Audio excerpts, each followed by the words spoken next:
Tá bom, Marco. Vê aí. Eu não vi. Ah, como é que você checa o som? É isso que nós queremos agora ver. Tá aí.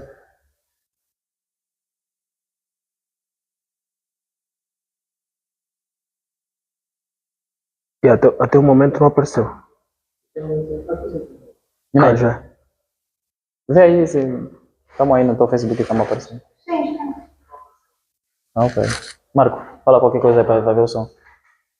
Qualquer coisa para ver o som. É isso que pediste para dizer, né?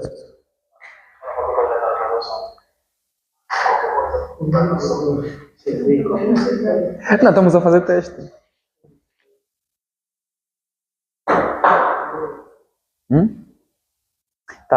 Tá, então vamos começar. Marco vai fazer um post aí porque ele é muito famoso e nós precisamos de audiência. Vamos aí. Se você conseguir também fazer um post, também faz uma partilha também no meu Facebook. Essas coisas de fama já deixei para o mundo. Isso são coisas do mundo. São coisas do...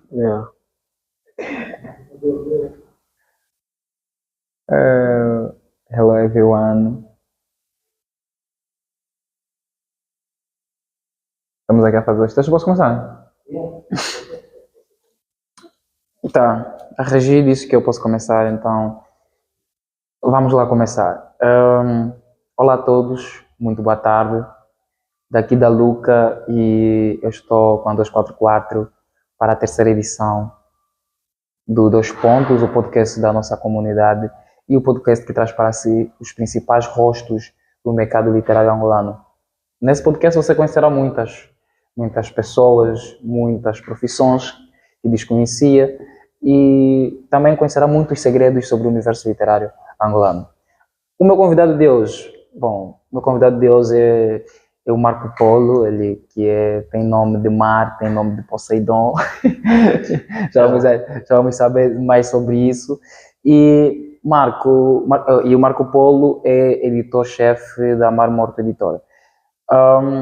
Antes de avançarmos para a conversa, pedimos que partilhem a live, comentem, por favor, coloquem os likes, que é para chamar mais pessoal para vir participar, para vir ouvir a nossa conversa. Começamos um pouquinho tarde, é verdade, e nós queremos nos desculpar por isso. São questões alheias à nossa própria vontade, mas é a rotação do mundo, é o nosso problema do dia a dia, a nossa mobilidade em Luanda. Marco, seja bem-vindo, mano, a Dois Pontos, e esteja à vontade para falar o que quiser da forma mais descontraída possível, que aqui não somos nem policiais, nem donos da razão nenhuma. Ok. Agradeço pelo convite, agradeço por estar com vocês. Por acaso já sei muito sobre como funciona o programa, então estou tranquilo. Vamos ter uma conversa boa, né? Bom, a minha questão é sempre uma curiosidade que eu sempre tive, né? Sempre quis saber por que Marco Polo, por que Mar Morto e qual é a tua relação com o mar? Olha, o meu nome de nascença é Moisés. Então já começa a se imaginar essa coisa de água, o lago e tal. Mas em contrapartida, eu nunca fui muito fã do nome Moisés como tal. Por causa dessa relação bíblica, estás a ver? Tu quando és puto, todo mundo pensa ele é Moisés, então precisa ter essa conduta regrada e tal. Então eu não, sei lá, nunca gostei muito da conotação do nome e tal. Mas depois, quando cresço, as pessoas começam a me chamar de Marco Polo. Porque a princípio havia um livro, As Aventuras de Marco Polo, que eu lia bastante e tal. E eu contava muito essa história para as pessoas. E numa dada altura, algumas pessoas começaram a me chamar de Marco Polo e tal, Marco Polo. Então ficou e gostei. E daí Marco Polo. Então tem tanto uma relação com o nome Moisés, que não foi propositada, porque Moisés, né, significa tirado das águas, sei lá. O Marco Polo é o navegador que foi e tudo mais. Bom, e é isso, né? Marco Polo porque ficou e gostei do nome e acabou ficando. Agora, a relação com o Mar Morto, eu tive uma educação bíblica muito, sei lá, muito rigorosa. E eu gostava muito daquela história dos rolos que foram encontrados no Mar Morto. Nós sabemos que a Bíblia é um conjunto de livros e tal, e grande parte dos livros na Bíblia, uma parte durante o tempo havia se perdido. Né? Estamos a falar tipo de rolos, tipo o livro de Isaías e tudo mais. Eu gostava muito da história de como os livros foram descobertos. Eles estavam lá no lago, no tal Mar Morto. Então, por causa disso, acabei, quando criei a minha comunidade, acabei vendo, pá, por que não os escritos do Mar Morto? Né? Já que eu sabia que no Mar Morto haviam-se perdido livros e tal. E basicamente é isso. Esses nomes acabaram vindo, sei lá, não de forma planejada, mas porque no momento pareceu ser certo. E acabei usando. Fala que quando era mais jovem lia as aventuras de Marco Polo, do navegador, e contava para as pessoas. Qual a tua relação com a literatura? Como ingressa para a literatura de mais novo? Olha, eu ingresso para a literatura exatamente por causa da educação bíblica. Na minha religião, leitura é o básico. Nós lemos bastante. Ler era parte do meu dia a dia, desde puto. Estou a falar de 7, 8 anos. Até porque eu comecei a ler muito cedo, né? Felizmente para mim, comecei a ler. A habilidade de leitura é uma coisa que eu cultivei cedo, como criança. Então, a minha relação com a literatura acabou sendo isso. Ler bastante desde pequeno. Só que depois acabei percebendo que não existem apenas livros bíblicos. Não é só o mundo bíblico, não é só a coisa toda de religião. E dali comecei a procurar outros meios para conseguir livros que não fossem apenas ligados à religião. Então penso que por aí, com os meus 12, 13 anos, eu já lia bastante livros que não eram propriamente ligados à religião, e foi assim que o amor pela literatura começou a acontecer. Né? E claro, eu não entro para o mundo dos livros propriamente por causa dos livros em si. Eu ouvia muita música e sentia a necessidade de começar a escrever. Eu escrevia textos, né, algumas prosas poéticas, que aliás continuo a escrever, que fizeram, né, de algum modo, ser conhecido como alguém que escreve. Minha intenção era fazer música, mas acabei fazendo composições que nunca se transformaram em música. E acabei entrando, né? Comecei a partilhar nas redes sociais, as pessoas começavam a gostar e me senti na obrigação de melhorar como escritor, aquilo foi surgindo. E claro, no caminho tu começas a entender um pouco de literatura, de livros, começas a se sentir obrigado a ler os livros que as pessoas leem e tudo mais. E eu acho que é assim, acho que foi desse jeito mais ou menos que eu entro para o mercado editorial, para o mundo da literatura nesse caso. Depois disso, os escritos do Mar Morto transforma-se na editora Mar Morto, e aí começa uma carreira como escritor, mas também uma carreira como editor. E como é que entrou para o mundo da edição propriamente, e o que é que te motivou a fazê-lo? Olha, eu entrei para o mundo da edição, isso é uma pergunta interessante, desde já agradeço. Eu entrei para o mundo da edição por causa da dificuldade que foi eu escrever o meu livro. Eu estava a escrever o meu primeiro livro, O Crime Quase Perfeito, né? E depois da escrita eu estava à procura de editoras, mas eu não encontrava nenhuma boa. Boa no sentido de não gostar dos termos de publicação. Eu ia, o que é que vocês podem fazer para lançar o meu livro?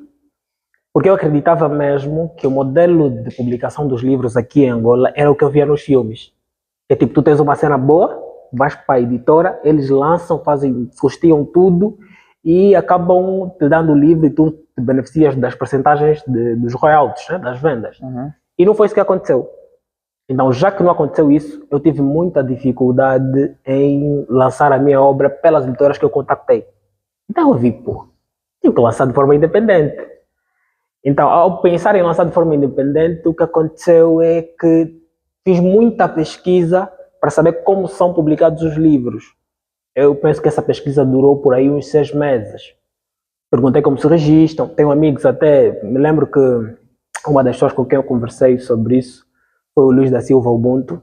Ele também na altura já estava nesse caminho de lançar uma editora e tal. E foi através disso. Eu entro para o mercado de edição, na verdade, numa tentativa de me ajudar. Eu queria lançar o meu primeiro livro e as editoras não pareciam boas o suficiente para mim. Então, dali comecei a saber como funcionam os processos editoriais e depois de saber como funcionam os processos editoriais, acabei fazendo-os todos.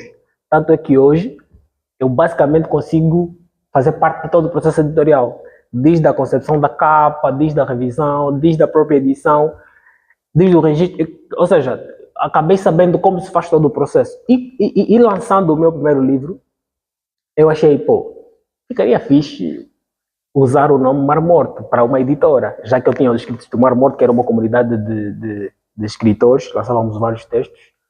E bom, e saiu, Mar Morto Editora. E fiz aí um logotipo, uma cena assim meio amadora. E depois de lançar o livro, como o livro se torna, vamos assim dizer, um sucesso entre os leitores daquela época, as pessoas achavam que a Mar Morto Editora era uma editora em potencial, quando na verdade era a minha própria editora. Eu lancei o meu livro por ela e comecei, claro, até de já petições para lançar obras de outras pessoas naquela altura. E me senti na obrigação de me tornar bem mais profissional do que os processos que fiz no meu primeiro livro. Então, é assim que eu entro dentro do mercado da edição. A necessidade de eu me autopublicar me fez saber todos os processos e depois de perceber que as pessoas estavam a pedir que eu as ajudasse a lançar os seus livros, mano, foi... Acha que a dificuldade é que tem feito com que nasçam novas editoras tipo, Com todos os certeza, meses em Angola? com certeza. Não é outra coisa. Só para teres uma ideia, a maior parte das editoras que abrem no mercado fecham em 2, 3 anos. Quando digo fecham no sentido de não se autossustentarem. Então, penso que a necessidade de certo escritor ou de certas pessoas, vou assim dizer, em publicar livros sem muitos custos, os custos de editoras mais consolidadas, faz com que muitas pessoas decidam abrir editoras. Então, não acho que seja um plano, porque pequenos empreendimentos é necessário passar por um plano antes de ser colocado, né, à disposição dos outros. Mas eu penso que no caso das editoras, a gente lança editoras a toda hora. Alguém decidiu publicar o livro dela agora, ele cria um logotipo e diz que é editora e está tudo bem. E todo mundo vai aceitar como tal. Mas o que se mostra ao longo dos anos é que essas editoras não são sustentáveis. Não se sustentam e acabam fechando. Conheço várias. Tanto é que, por exemplo, dentre as editoras que foram abertas no ano em que eu abri, ou no período em que eu abri, quase nenhuma vive até hoje. Falando nisso, em que ano a Mar Morto começou a existir? Foi com o lançamento do seu livro, claramente, mas é mais ou menos em que ano? A concepção da ideia da Mar Morto começa em 2017. Essa coisa de escritos de Mar Morto e tal, e tal, e tal. A concepção da editora, com Josias Curria, né? Tu conheces a minha história com Josias, então nós pensamos, Mar Morto e tal, vamos abrir uma cena fixe. Era a comunidade de escritores, né? Lugar onde todo mundo que escrevia podia publicar o seu texto. Nós tivemos uma página, tivemos um grupo, tivemos um monte de outras plataformas, até um site já tivemos para que autores independentes possam publicar à vontade. Mas a editora foi criada apenas em 2019. Em 2019 decidimos fazer a editora acontecer. E em 2019, eu penso, no fim do ano, em outubro, não, em 2019 não, em 2020, um ano depois de criar a editora, é que saiu o primeiro livro do Marco. E daqui são mais ou menos o quê? 6 anos? 6 anos, já. De Mar Morto, editora.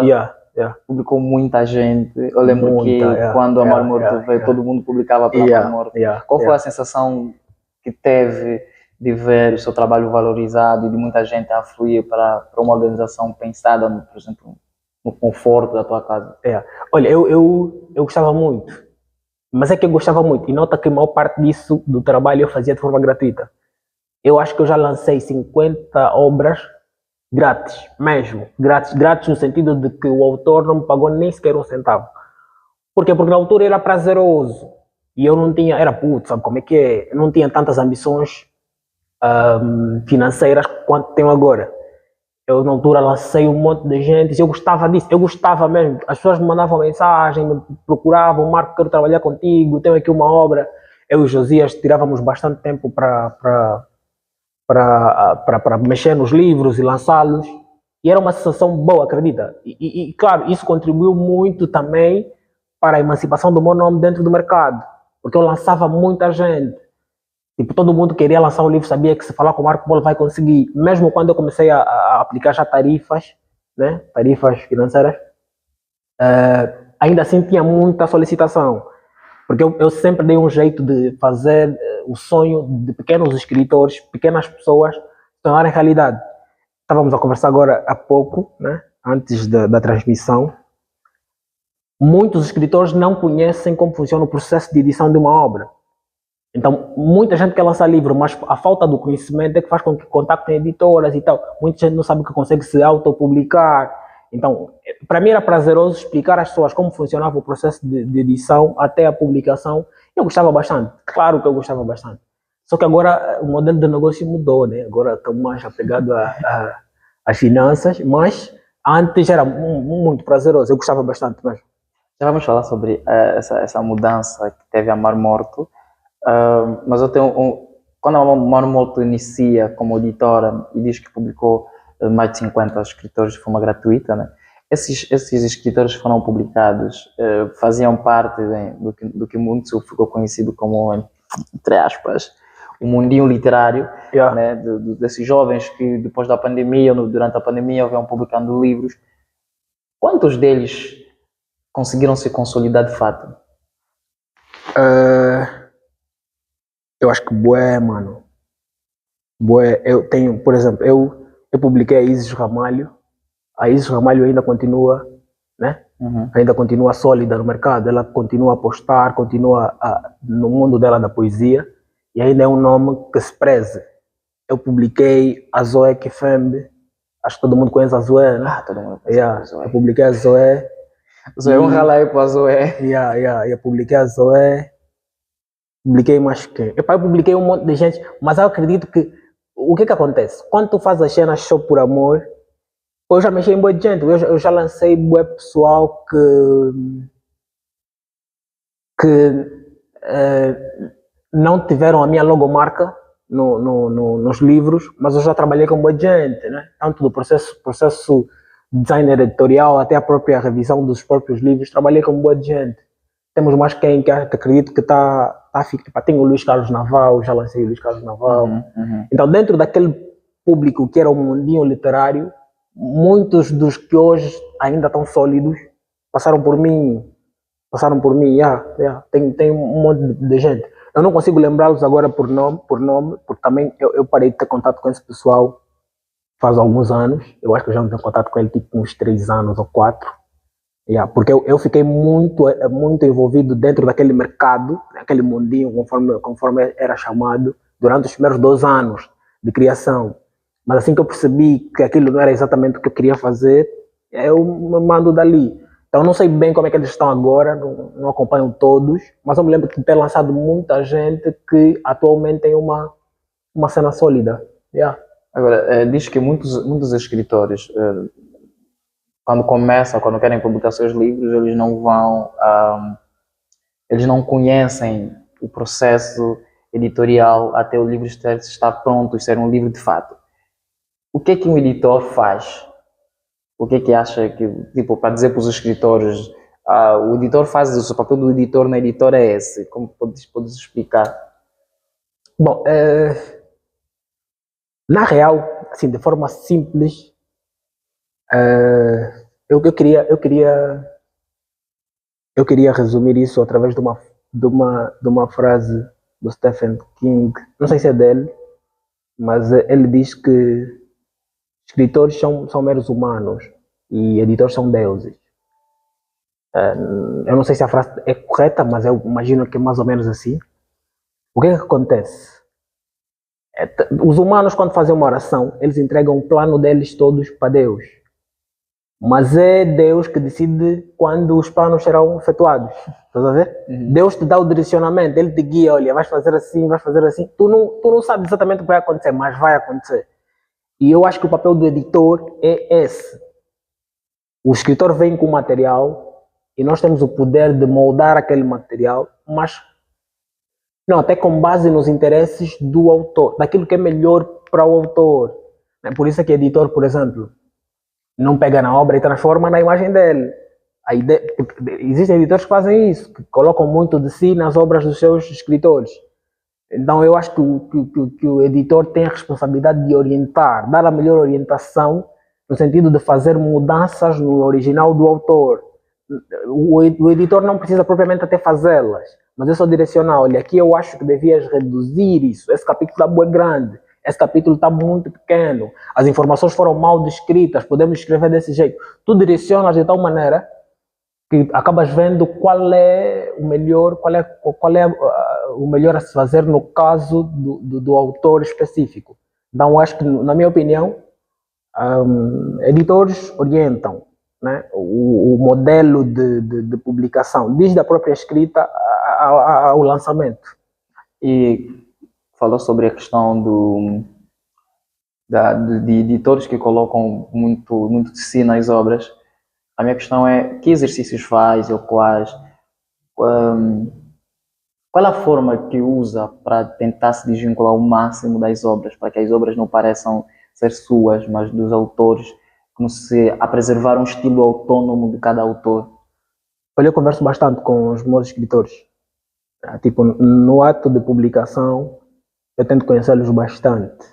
Estás a ver? E é como que eu colocasse o modo deles de pensar dentro do meu repertório de informações. Conhecer os meus autores, os meus clientes, faz com que eu saiba exatamente como é que eles pensam e como é que eles queiram que a obra fique. Então, um processo exaustivo de diálogo é feito antes da publicação da obra. Isso no caso de autores que aparecem com originais e no caso também de autores que aparecem que pedem o serviço de ghost, né? De ghostwriter. Então é sobre isso. Eu tenho o processo de diálogo ao ponto de conhecer o autor, para mim é fundamental antes de editar a obra. Já teve conflitos criativos com autores? Vários. Já tive conflitos criativos com vários autores, não só criativos, né? Vários tipos de conflitos. Negócio é uma coisa complicada. Mas sim, já tive vários conflitos. Né? Tem vezes, sim, existem aquelas pessoas que têm as suas ideias muito enraizadas. Isso é normal, né? Para artistas, pior ainda. Nós artistas somos complicados. E autores não são diferentes de qualquer outro tipo de artista. Às vezes ele acha que uma coisa está boa o suficiente e tu sabes que não está. Às vezes ele acha que uma coisa estava péssima, mas tu sabes que é aquilo que pode fazer com que a obra resulte e ele quer tirar. Então já tive conflitos criativos, mas, claro, o diálogo acaba sempre fazendo com que tenhamos alguma coisa em comum. Yeah. Interessante. E qual é a sua visão de literatura? E como é que você usa essa tua visão de literatura para conciliá-la às exigências do mercado literário, nosso mercado, por exemplo? O que é que pensas que é a literatura, o papel da literatura para a sociedade e como é que você consegue conciliar esse papel com o nosso próprio mercado, a questão da rentabilidade da sua empresa, por exemplo? Olha, é uma pergunta bem difícil. Eu já olhei para a literatura como salvação, estás a ver? Salvação, e eu estou a falar da nossa sociedade específica, não do mundo em geral. Eu acho que falamos sobre isso há pouco também. No seio dos meus amigos, eu percebia que muitos deles não liam. Estás a ver? E a falta de literatura por parte deles fazia com que eles tivessem uma visão bem reduzida do mundo. Parece que eles só conheciam aquilo, o seio onde estávamos inseridos. Dizem que uma pessoa muda pelo meio em que está e pelo que lê. E eu achava que na altura os meus amigos só viviam pelo meio em que estavam. Então o que lhes mudava era o meio em que estavam. Já eu, por exemplo, tinha muitos conflitos em termos de conversa com os meus amigos, porque eu já lia muito quando era pequeno. Eu já comecei a ler tipo 12, 13 anos, já estás a falar de negócio, já estás a falar de ideias que tipo eles, calma, tipo, somos só crianças. Então eu já olhei para a literatura como salvação. Mas agora não olho da mesma forma. Agora não olho da mesma forma. Eu olho literatura agora como negócio. Estás a ver? Mas, verdade seja dita, isso foi já em função do que eu encontrei dentro do mercado. Porque a literatura não é tão acessível. Parece que é, mas não é. Tipo, em média, tu quando conversas com pessoas e ficas mesmo a conversar, já lês quantos livros? Tu percebes até que a maior parte das respostas são mentiras. É porque muita gente que diz que lê, quando tu perguntas sobre os livros que leu, não consegue sustentar, não consegue dizer, não, li isso e falava daquilo e tal. Então eu percebo que as pessoas não leem o suficiente. Claro, isso é relativo, né? Tem gente que lê bastante, eu acredito até que a juventude angolana leu bastante. Mas é isso. Em resumo, eu olhava para a literatura como uma salvação, né? No sentido de que nós viemos de uma camada pobre, precisamos mudar de mentalidade, o mindset é mudado pelo que absorvemos, os livros moldam as pessoas. Não olhava para a literatura como isso. E agora, ainda continuo a olhar, de algum modo, como salvação, mas agora é só um negócio para mim, um negócio no sentido de ver até que ponto eu, Marco, consigo ampliar o mercado onde estamos inseridos. Bom, agora que faz essa questão, nós já estávamos a conversar antes de começarmos a transmissão. Eu tento fazer essa pergunta também para que fique registrado aqui para os nossos ouvintes. Há dinheiro na literatura? Há dinheiro na literatura. Há dinheiro. Como é que se faz dinheiro na literatura? Olha, processos, né? Processos. Como é que eu responderia a isso?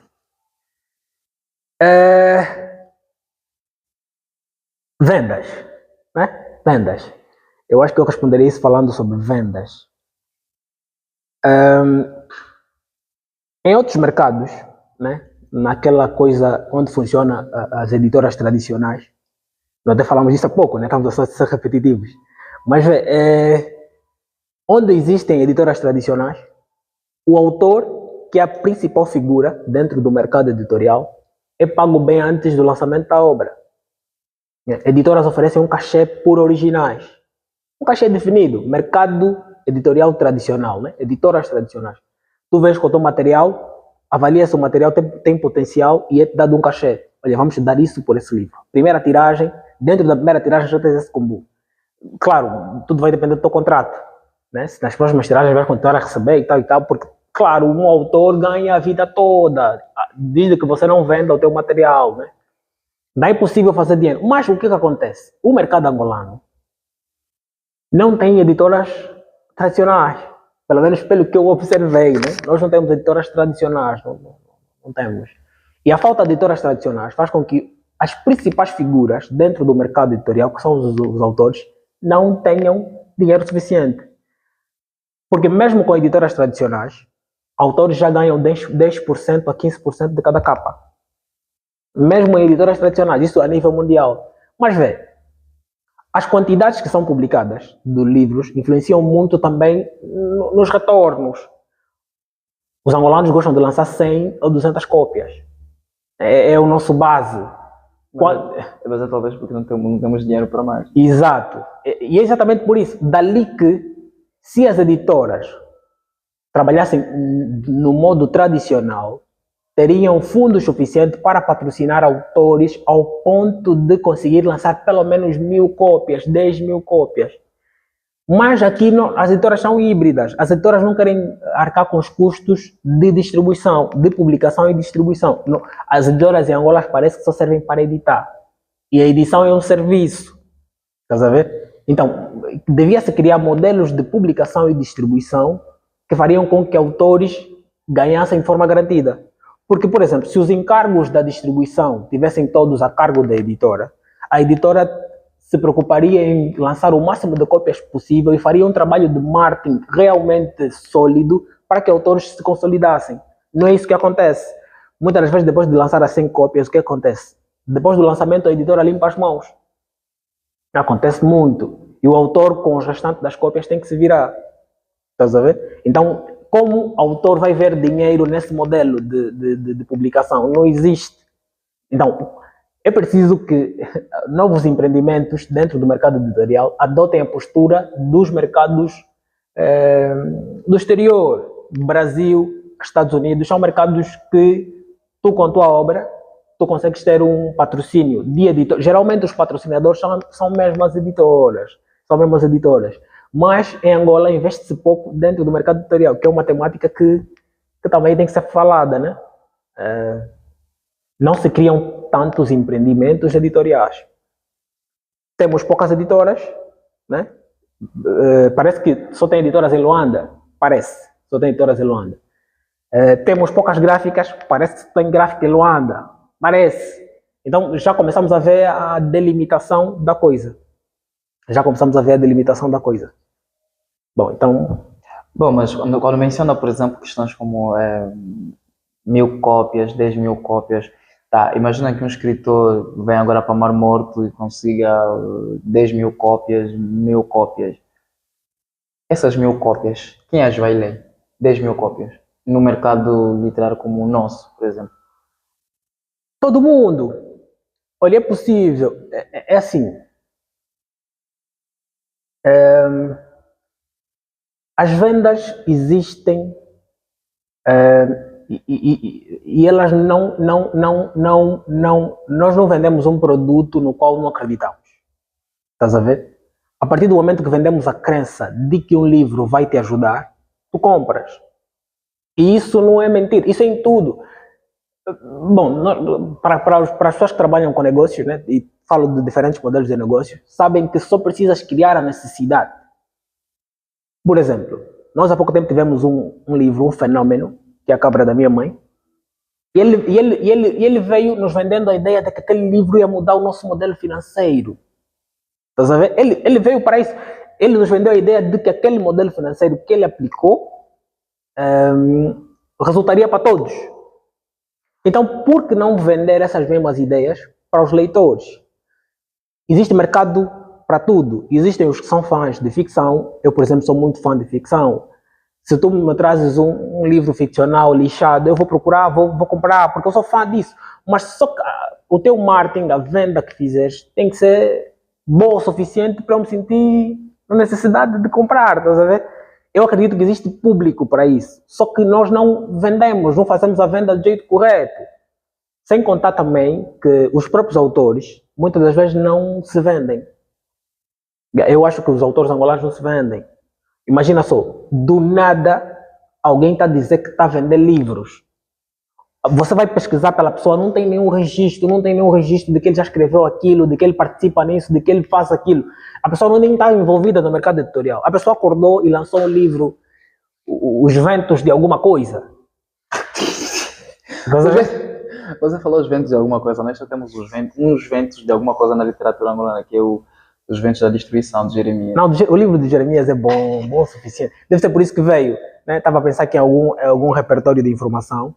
Mas claro, mesmo o Jeremias, que não é muito exposto às redes, mas ele já percebe a necessidade de se expor. Estamos a falar do último autor que passou aqui, o Sérgio.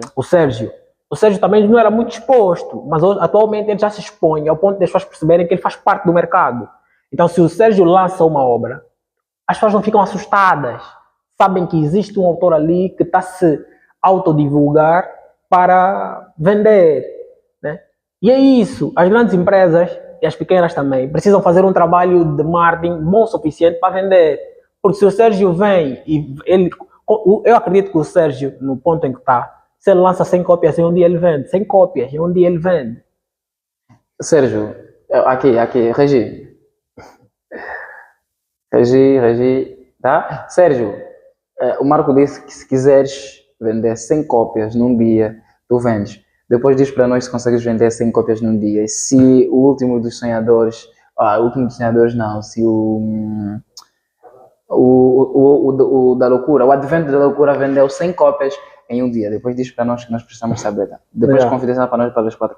Mas, Marco, antes de eu fazer uma questão, que é sobre, alguém questionou aqui para indicar uma editora tradicional, mas antes de responder essa questão, tem uma que me interessa, que é como a Mar Morto consegue colocar livros no interior do país, para fora do Luanda?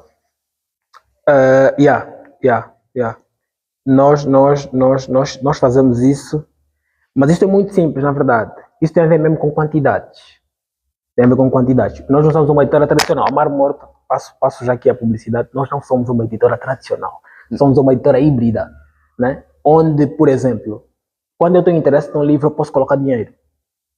Se eu tiver interesse no teu livro, posso fazer isso. Mas é uma possibilidade apenas. O que eu faço é vender serviços. né? Desde o serviço de edição até o serviço de publicação e distribuição. Então é isso que eu faço. Mas consigo agir como uma editora tradicional só me interessar pelo teu livro também. Quantidades são necessárias ao ponto de eu pensar em pegar nesse autor e levá-lo para uma outra província ou um outro país. Quantidades são necessárias. Por exemplo, se dentro daquilo que é o contrato de edição, nós nos acertamos que só vamos lançar 100 cópias, 100 cópias acabam em Luanda, é uma noite, uma venda. E muitas das vezes o autor, os autores, que é também um problema que estamos a ultrapassar, pegam nos lucros brutos e gastam já. E muitos deles também nem querem tirar uma segunda cópia, uma segunda tiragem, não querem. Mas há leitores na cidade. Temos leitores em Angola para cobrir, por exemplo, 10 mil exemplares. Nós temos. Eu acredito que o problema está nas vendas. Nós temos escritores que publicaram o livro há 10 anos. Ainda tem cópias agora, caixas. Esses leitores que têm caixas têm que vir aqui na Mar Morto, vamos sentar, vamos conversar e ver quais são as melhores formas de distribuir. Porque não é admissível. É assim, a não ser que você tenha lançado 1 milhão de cópias, né, que nem cobre metade da população de Luanda, você não pode ter livros em casa. Não, mas eu pensei que tem 2 caixas. E qual é o problema dessas pessoas? É que não conhecem os canais de distribuição. Então onde é que andam as livrarias? Existem boas livrarias. Eu vejo que o pessoal, por exemplo, uma coisa que o pessoal não percebe. Além das livrarias, tu podes conseguir vender livros, bons livros, em clubes de leitura. Tipo, eu não sei o que acontece com o pessoal, mas tipo, se o Daluca tem um clube de leitura, eu te ligo, brada, no teu clube de leitura, sugiro algum livro. Quantos membros fazem parte do clube de leitura? 20, vamos aqui supor. Então, brada, eu vou te dar 12 exemplares, mas em outra partida você é obrigado a vender o meu peixe nos outros 18, e esses outros 18 vão comprar a minha obra. Estás a ver? O people, é assim, você tem que encarar a literatura como negócio. Só que parece que nós não encaramos desse jeito. Oferece alguma coisa, onde depois quem recebeu a oferta vai se sentir tentado a comprar. Só para teres uma ideia, as empresas de telecomunicação fazem isso conosco o tempo todo. O caso da Africell, quando chegou para aqui, nos ofereceu tanto saldo de graça que alguns ficaram leais à própria rede. E há quem já nem use o Unitel ou as outras. O que eu estou a tentar dizer é, se montas uma estratégia sólida de marketing, tu consegues vender todos os teus livros. Tá bom. E eu ultimamente tenho feito isso, ajudar escritores a venderem as suas obras. Então é isso. Caros escritores que têm as caixas de livros em casa, porque são muitos, eu conheço muitos, a sério, alguns são muito próximos a mim. Okay. Então, caros escritores que têm caixas de livro em casa que não conseguem vender, venham aqui no escritório da Mar Morto, aqui no Patriota, e vocês vão, em nome de Deus, vocês vão se livrar dessas caixas. A Lu que disse, Marcos, gostei muito do que você falaste, pode vir uma louca que ninguém vai te tocar. Tá? Então ela disse que você pode vir uma louca que ninguém vai te tocar. Bom, a minha próxima questão é sobre, como quais são os principais desafios em editar em Angola? Estamos a falar apenas do processo de edição? Editar mesmo, fazer o livro existir, circular, ter vida. Quais são os... Então, acho que a pergunta seria quais são os maiores desafios de publicação, né? Pode ser, mas na visão do editor. Olha, o maior desafio é o que todo mundo já sabe, Kumbu. O maior desafio é Kumbu. Não há grande... Tipo, os escritores não têm Kumbu. Eu me lembro que assisti uma série há pouco tempo não, foi um corte que eu vi recentemente, mas um personagem disse, ele é escritor, estava a apresentar para alguém, ele é escritor e por isso é pobre. Então, em geral, os escritores não têm grana. E às vezes eu recebo pessoas que até têm bons livros, mas ele não tem Kumbu. E se não tem Kumbu, não vou trabalhar contigo. Eu preciso de Kumbu para sustentar a empresa. Os editores precisam de dinheiro. E o hibridismo que fala sobre ele? Aí está. Às vezes, tu até podes ter a intenção de lançar a pessoa, mas no momento não tens recursos. E quando tiveres recursos, pode ser que aquela pessoa já passou, já foi, tipo, já veio outro e você investiu no outro. Então, o maior problema, é por isso que eu estava aqui a dizer, do meu ponto de vista, o problema do nosso mercado é mesmo com relação à autossuficiência do autor sem depender primeiro das editoras. Veja, se tu constróis um repertório... Desculpa que eu lhe cortei, Marco, mas falar da autossuficiência dos escritores e a autossuficiência das editoras. Nós também temos editoras em Angola que não têm nada, não têm nenhum dinheiro, são totalmente zeradas. Certo, essas editoras são apenas prestadores de serviço. São prestadores de serviço. Alguém perguntou quais são as editoras tradicionais. Nós em Angola não temos, e tu sabes. É assim, o que acontece com todas, ou a maioria das editoras em Angola, é mesmo que eles trabalham de forma híbrida. Se eles acham, por exemplo, vamos aqui ser sinceros, se o Pepetela nesse momento dizer que quer uma editora, quem não vai querer lançar? Só lança a Pepetela quem tem dinheiro. Exato, mas é sobre isso. Tipo, quando eu digo quem tem dinheiro, é sobre reunir condições para poder lançar o autor. Mas por que nós não temos empresários a investir na literatura? É sobre isso. Tem. Mas, olha, um empreendedor me disse recentemente o seguinte: o mercado editorial está lembido. Todo mundo acha que não há dinheiro aqui. Então, não existem empreendedores, investidores que querem colocar dinheiro no mercado editorial. Estamos a falar aqui em Angola. Porque a cultura de leitura, infelizmente, parece que não é o nosso forte. E não sendo o nosso forte, as pessoas têm medo de colocar dinheiro aqui. Tá, mas se o escritor não ganha, a editora não ganha, quem ganha com a literatura em Angola? Olha, financeiramente falando, são as pessoas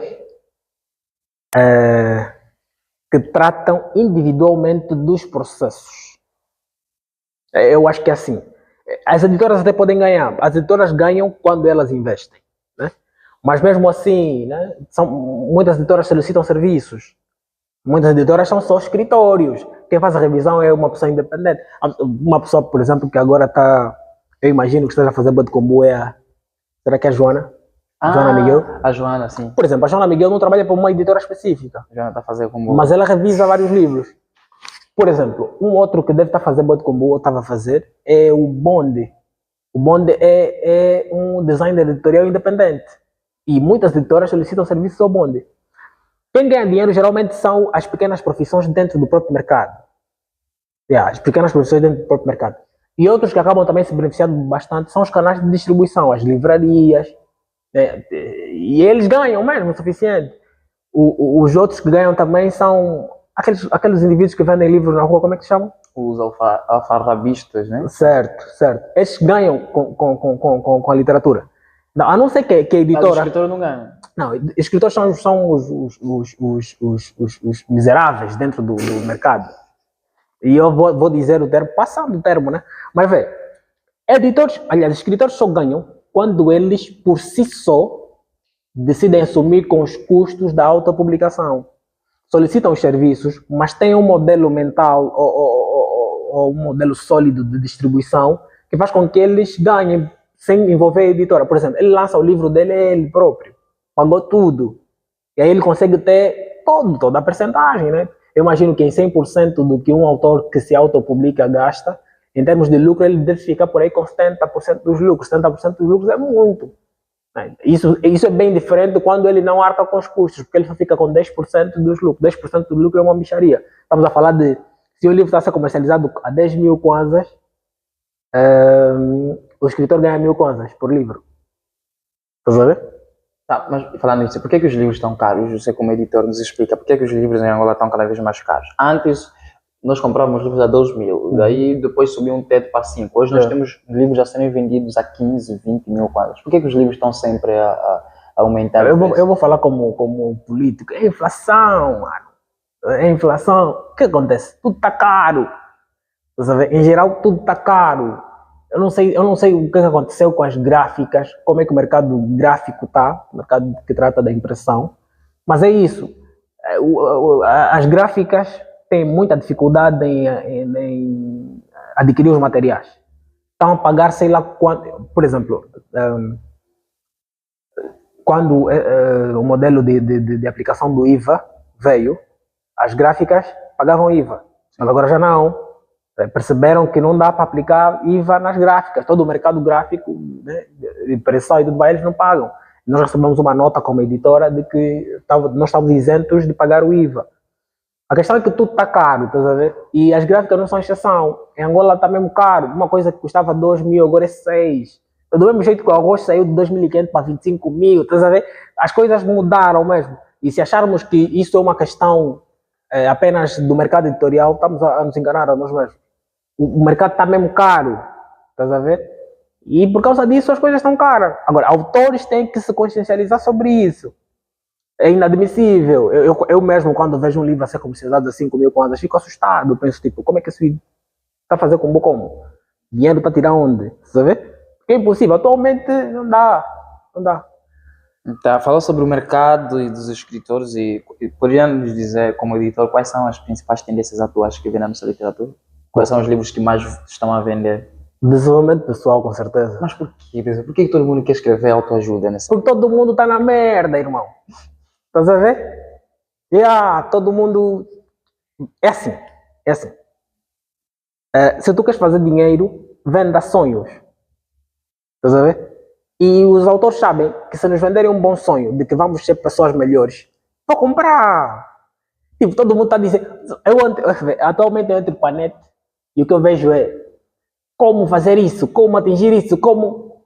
E é sobre isso que eu vou escrever. Ninguém quer saber, tipo, de um Sherlock Holmes. Ninguém quer saber, tipo, de uma investigação lixada, de uma trama bem elaborada. Ninguém quer saber. As pessoas só querem saber como fazer dinheiro, porque todo mundo tá embaixo, né? Não dá para dizer palavrão na estrela. Já disse, Já né? disseste, mas pronto. Enfim. Não, mas isso é podcast. Tá, mas e como que ficam esses Shakespeare por aí? Aí é que tá, eles perdem mercado, tipo, tendências, a palavra certa foi essa que você usou, são tendências, mano. Por exemplo, eu, Marco Polo, quando comecei dentro do mercado, eu nunca achei que eu estaria sentado aqui a ter essa conversa. Nunca foi meu desejo, tipo, aparecer em telas, tipo, tá nos discursos e tudo mais. Isso foi consequência do que é tendência. Atualmente, quem não aparece não é lembrado. Estás a ver? Tu tens que aparecer. E se as pessoas estão a dizer que você tem que lançar desenvolvimento pessoal, tens que lançar desenvolvimento pessoal. Você pode lançar desenvolvimento pessoal. Ou faz uma trama onde desenvolvimento pessoal seja o ponto da situação. Estás a ver? É que, só para teres ideia, é que até os próprios, os grandes clássicos da literatura, atualmente estão a ser adaptados, estou a falar de cinema e tal, mas eles são adaptados à nova realidade. Um papo reto, por exemplo, tu atualmente, não sei se é o teu caso, mas tu ficas confortável em assistir um filme baseado nos anos 70, 60? Não. Estás a ver? Atualmente já não é muito. Por exemplo, daqui a pouco vão lançar um Romeu e Julieta adaptado dos nossos dias. Porque são tendências, tu precisas realmente saber o que as pessoas querem. E se ficares preso ao passado, tu não evoluis. Essa é uma questão de ter mente aberta.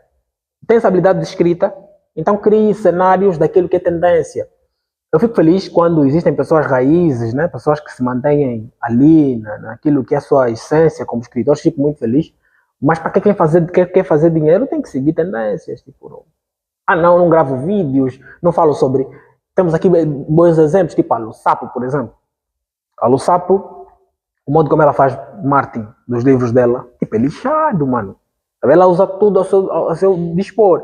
Eu até vi... Tem um livro de um escritor mesmo da editora onde a Lussapo faz parte. Você vê livros a serem publicados com uma mulher nua. Como o quê? Um nude, tipo, tu vês, por exemplo, estás a ver, né? Estás a ver? Okay. Você vê que os livros estão a ser publicados com aquilo que é tendência de marketing, que é usar mulheres, como é que é, bem elaboradas, sei lá, com livro, que estão a vender o livro ou o corpo. Mas o ponto não está nisso, as pessoas entenderam que têm que seguir tendências para vender os meus livros. Estás a ver? Cervejas são colocadas com mulheres bonitas e tal. O que acontece é isso, mano. Quem não segue tendências pode ficar atrás. E tu vais deixar de ter vendido o teu livro só porque não quiseste seguir tendências. Mas é por isso que nós temos agora livros a serem publicitados por mulheres na praia de biquíni. Estás a ver? Não estão a vender. Isso é uma questão de venda. Estás a ver? Os homens se prendem a mulheres, e digo homens, estou a falar já em geral, né? Homens e mulheres, se prendem a coisas que eles acham interessantes. Então, isso faz com que o mercado. Mas e os capistas vão nisso, vão produzindo capas Claro. de acordo com as tendências? Claro! A minha questão é. Pronto, já me esqueci. Quais livros você viu que tinham grande poder de capa, mas fraco de conteúdo, por exemplo? Poder de capa, fraco de conteúdos. Uhum. Nacionais? Por favor. Se for um nacional que nós conhecemos, melhor. Epá! Se eu dizer aqui. Não, vamos melhorar. Vamos melhorar a questão. Não vamos falar de capa. Falar sobre a questão do escritor ter de vender a própria imagem, no sentido de poder também vender o seu próprio produto. Qual escritor vende a imagem e acha que o produto não corresponde à imagem vendida? Isso falamos no off. Se falarmos aqui mesmo. Falamos no off. Não, você quer me trazer problemas. Quer me trazer problemas. Mas tem vários, mano. Eu não vou citar nomes só para não ter problemas. Mas tem vários. Tem muita gente que faz marketing de forma exagerada. E até como é que se diz? Forçado, conforme dizem. As pessoas me conhecem, pelo menos vou falar dos que acompanhavam o mercado editorial antigo. Mas sabem que eu não forço imagem. Tipo, eu não... enfim, aparece quando é necessário. Estás a ver? Esse é meu modelo de marketing. Mas tem aqueles que estão sempre nos holofotes. Invadem todos os eventos e tudo mais. Parece que eles gostam de tudo. Eu não sou assim. Eu gosto do que gosto. Eu acho que manter a essência é fundamental. Mas existem vários. Eu vejo muitos autores a se venderem de forma... Mas não oferecem grande coisa. Por isso até a pessoa pode dizer que é um ótimo escritor e tudo mais, mas os livros não são falados. Tivemos um caso, aliás. Tivemos um caso. Ótimo. Casos concretos.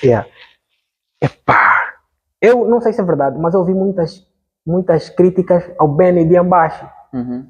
Ele fez um marketing lixado. Ele se vende bastante. Mas, por exemplo, as críticas que eu li com relação aos livros dele, que nunca li nenhum livro desse autor, não posso dar aqui uma opinião, mas o people diz que não é tão bom quanto parece, né? Mas ele vende bem, em termos de marketing é bom. Então existem muitos autores que estão a se vender bem até. Mas o Benny é internacionalmente premiado por causa da literatura. Ele é um escritor que já recebeu muitos prêmios ao redor do mundo por causa de seus livros. Mas dizem que essa informação é questionável. É o que dizem. Não sei. Dizem que é questionável.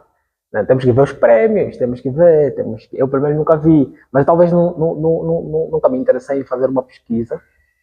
Mas não tenho nada contra o autor. Não, mas e agora, qual é a importância dos prémios, por exemplo, para essa questão do marketing? Imagina que um escritor, claramente que esses livros, como por exemplo, como fazer isso, como fazer aquilo, não dão prémios literários, né? Porque não fazem parte da literatura. Mas como acha que é o papel dos prémios para alavancar o mercado literário nacional? Nós estamos quase sem prémios em Angola. Não, são importantíssimos. A necessidade básica do ser humano é de ser reconhecido. Não sei vocês, mas todo mundo deseja ser reconhecido. Em pequena escala, grande escala, mas nós desejamos reconhecimento. E quando tu és reconhecido publicamente, isso faz com que tu pegues naquilo como uma alavanca para os outros projetos futuros. Por exemplo, eu, fui nomeado para os prémios Nova Geração na primeira edição. Melhor escritor do ano. Os prémios Nova Geração foi um evento, um prémio muito falado na época. E ser parte dos escritores indicados para escritor do ano fez com que o meu nome claramente fosse conotado como um dos melhores da época. E só esse reconhecimento, mesmo sem ter ganhado o prémio, já fez com que algumas pessoas dissessem: não, o Marco já foi apontado para aquilo. E eu uso isso nas minhas entrevistas a usar aqui, por exemplo. Estás a ver? Reconhecimento é necessário, isso alavanca. Tanto é que, sei lá, pelo menos eu observo isso nos outros mercados. Se uma pessoa que investe em mercado editorial, em mercado digital, ganha um prêmio sobre mercado digital, ele usa aquilo para as entrevistas, começa a dizer: agora o meu produto está a funcionar bem, está a funcionar assim. Então, é mesmo crucial. isso em todas as áreas. Quando existirem prémios, as pessoas vão se sentir mais tentadas a investirem nesse tipo de produto, nesse tipo de serviço. Negar isso é... Mas foi indicado aos prémios Nova Geração do ano passado? Eu? Não, Brad, eu não lanço nada há quanto tempo? Não, mas foi indicado em que ano? Eu fui indicado no primeiro ano, que é 2020 ou 2021, sei lá. Ok. Yeah. Na primeira edição mesmo, tipo, eu tinha acabado de lançar o meu livro, O Crime Quase Perfeito, que aparentemente foi um sucesso, e foi um livro digital. Não, mas por que aparentemente? Aparentemente por quê? Porque eu acho que não fiz a distribuição como tal. Muita gente que leu são públicos do mercado digital. Se o livro fosse impresso, eu aí podia sustentar a minha afirmação de que o livro foi mesmo um sucesso. Eu recebi muitas boas críticas. São poucos os que olham para o meu livro e dizem é uma merda. Mas... Mais um palavrão. É complicado. Complicado. Mas continua. É complicado. Depois estamos a falar com o público da literatura. Mas é isso, irmão. Tu usas o que ganhas como reconhecimento para fazer as tuas coisas. Tipo, se tu vires e dizes quem é o Marco Polo, eu posso dizer, o Marco Polo é a pessoa que fundou a editora X, é a pessoa que lançou o livro X, é a pessoa que participou do concurso X, que fez aquilo e que fez aquilo. O que tu tens como reconhecimento em termos de carreira te dá sustentabilidade para vender mais. Então, tá certo. Já para terminar também, está a ficar escuro e nós não temos carro, a 244 não tem carro. Então, qual autor, ou qual escritor gostaria de editar? Não, qual escritor você editou e que gostaria... ai meu Deus, fiz mal a questão de novo. Qual escritor você mais gostou de editar? Qual gostarias muito de editar? E qual não editarias de jeito nenhum? Nomes, por favor. Nomes. Não sei se vou conseguir dizer nomes. Mas eu gostei muito de editar o Príncipe Nádio. Não sei se conhece o Príncipe Nádio. Conheço. Gostei muito de editar o Príncipe Nádio. Quem eu gostaria de editar? Assim, quem eu gostaria de editar?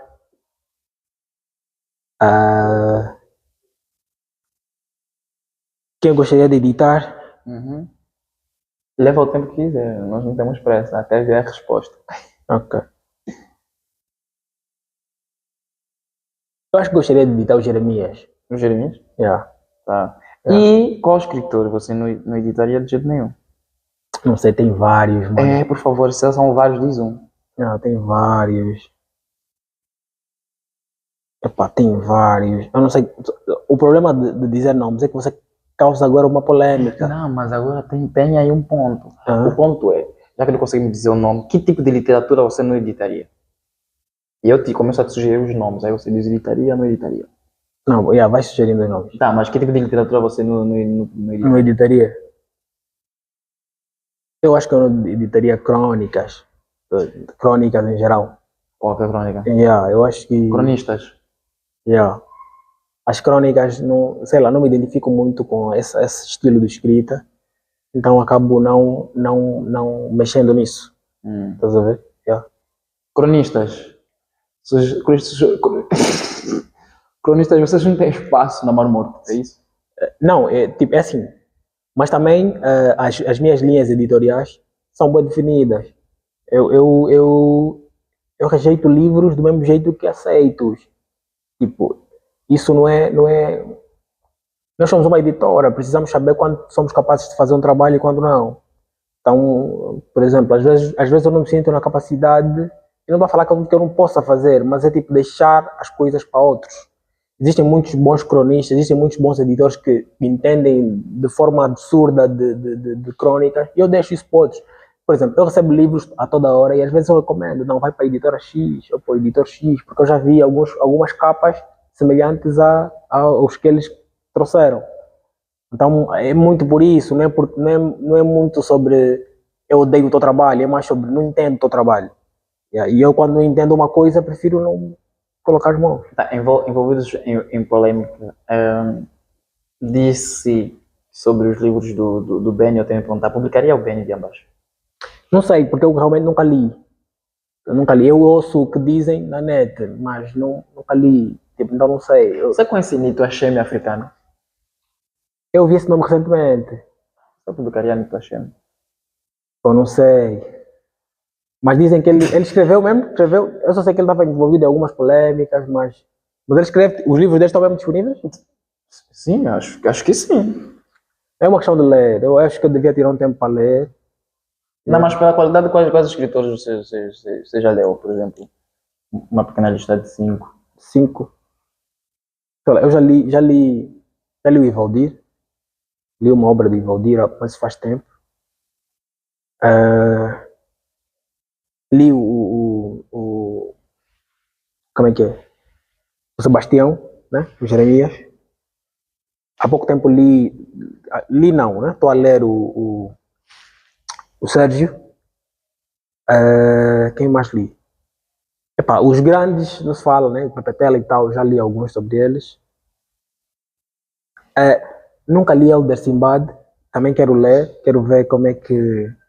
Nunca li, mas quero mesmo ler. Ele tem um nome, um repertório grande. Eu não tipo, é assim. Já leu Lucas Cassol? Não, nunca li.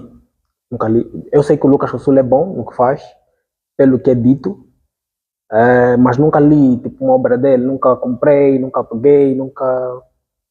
Mas também está dentro daquilo da minha lista de espera, né? Eu quero lê-los para ver se realmente são bons, na minha opinião, claro, na minha opinião crítica como leitor. Mas. Mas como é que funciona essa questão dos editores com outros editores? Por exemplo, diz que nunca leu Lucas Cassol. Tem bué de problemas, brother. Tem bué de problemas entre os editores. Porque às vezes nós nos pedimos favores. E às vezes a troca de favores, quando falta algum tipo de comunicação, gera discórdia, gera problemas. Mas tem discorda com Lucas Cassol? Eu prefiro aqui não dizer, né? Mas não é que eu tenha discórdia. Mas temos uma cena mal resolvida. Não diria mal resolvida, mas estamos mesmo só assim, tá vendo? Eu acho que até já resolvemos, mas. Mas é isso. Tá certo. Isso é para gerar conteúdo, vocês são lixados. Não é para gerar conteúdo, é mesmo só porque eu fiquei curioso agora. Vocês são lixados, querem trazer problemas. Fiquei curioso.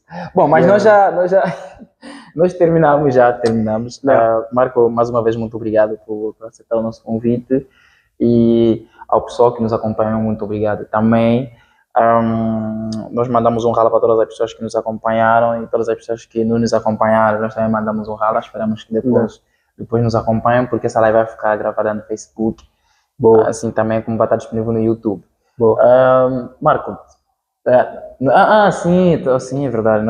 Nós também, o som, o áudio, para quem não gosta de ver pessoas e gosta só de ouvir vozes das pessoas, assim como o João Tala em Josefa Confissão,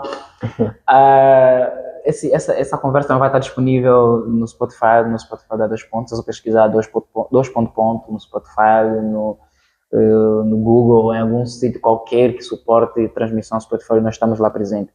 Todos os lugares nós estamos presentes.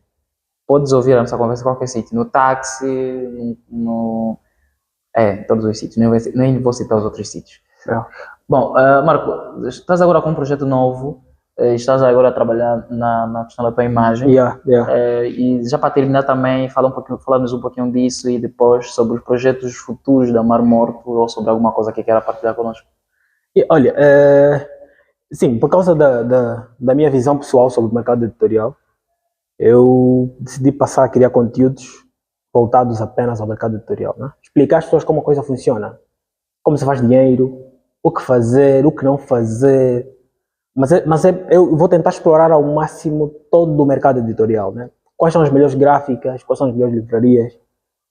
É um trabalho que eu estou a fazer e pretendo continuar durante muito tempo. Talvez um período de um ano inteiro só criar conteúdo sobre esse assunto. E aí a ideia é que o pessoal me acompanhe, principalmente o público leitor, o público editor, porque muita gente faz conteúdo de literatura, mas poucos fazem sobre o mercado editorial em si.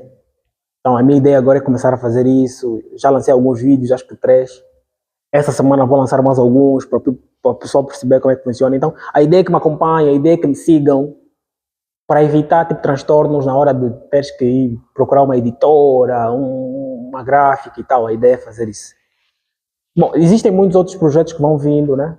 Planos de criar ambientes de literatura onde estejam envolvidos muitos investidores. Enfim, existem muitas ideias boas que vão vindo para este ano na Mar Morta Editora. E, bom, quando esses projetos estiverem prontos... uma outra coisa, eu vou... Estava aqui a esquecer, falamos há pouco tempo. Eu vou lançar uma oficina de editores. A oficina de editores será basicamente uma masterclass. É tipo, vou falar sobre todo o processo de edição da obra, dar as melhores recomendações sobre o que fazer, o que não fazer. Isso é uma coisa que acho que o pessoal vai gostar. Isso para já, em 2 meses eu vou fazer o anúncio de quando será a primeira turma. Os que se sentirem interessados, é para todos, até leitores, vão perceber como funciona o mercado por detrás do livro, né? O que eles veem são livros, mas o que está por trás de tudo isso. Vamos fazer uma cena fixe para breve. Então preparem já a grana, porque quando eu lançar as turmas, acho que o pessoal vai aderir. A Luquia se disse para mandar um ralá para ela está acompanhando. A Luquia se. Lucas?